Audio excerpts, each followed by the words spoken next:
Hey guys, Brian delivers you the goods here. Just thought I'd return to you for this basically Fallout TV show review for season 1 episode 7 called The Radio that I got a chance to listen to or to watch, and now I'm doing the review. Sorry if I said listen to, I'm thinking it's an album, so please forgive me on saying that.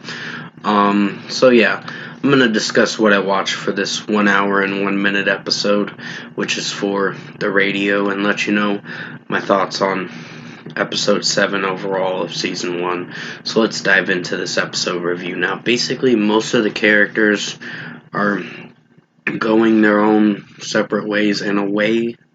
Some characters, they do some character building in this episode where you see where they're gonna go, how the aftermath's gonna end, I guess, for these characters. Pretty much Lucy and Maximus. He finally reveals to Lucy that his real name's Maximus, and she still forgave him overall, and he felt bad for mis for the mistrust that he placed upon her, and she still forgave him overall after that. So pretty much, I think their chemistry in this episode was pretty interesting, and I guess they're lovers now, from what I presume. But I think the second to last episode before you get to the season finale is probably a pretty strong episode. It's one of my favorites, and it has a good build up to the next episode with what you're going to be seeing in the final episode called War. I think it's called The Beginning. It says War, but it's called The Beginning. So pretty much, Ella Purnell's performance is outstanding in this episode. Walter Goggins as the ghoul, he does start tracking down someone who has the head.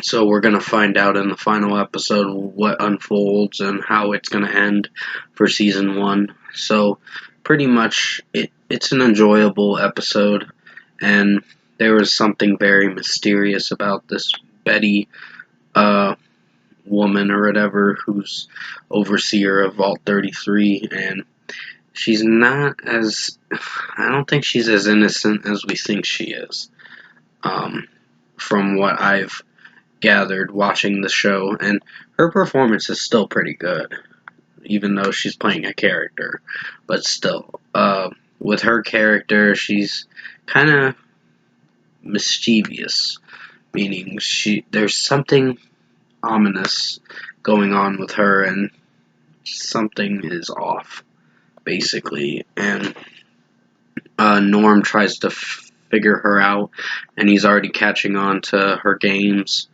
and the breadcrumbs that he's trying to trail, and basically he has, at the end of the episode, it shows him going to Vault 31, and there's something about Vault 31 that Betty's keeping a secret about.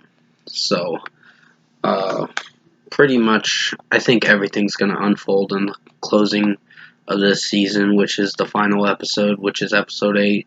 I think this was an entertaining episode, despite a few critiques with this episode, and Thaddeus becoming a ghoul as well, so it's really surprising. I still think this was a strong episode, despite some critiques I had with it. But if I were to give this episode an overall score, I'm going to give it a 9 out of 10. Really strong episode from what I watched for Fallout Season 1, Episode 7. Fred Armisten's in this episode too, and he's a DJ for the radio tower or something in this episode. His performance is pretty good, but he didn't have much lines in this one, so that was one of the critiques. But other than that, the story starts to explain itself, and we're going to find out everything that's going on, and there's something about Moldaver that's very mysterious that we're going to find out what she's planning. You get more interested in the story about how Moldaver's a certain dictator, a part of the whole surface dwelling land, and it's going to get really interesting for the final episode to close out this season, and I'm very excited to watch it as of tonight to finish up on it. So, with that being said, 9 out of 10 for Season 1, Episode 7 for Fallout, the radio. Hopefully, you enjoyed this episode review, and thanks for watching.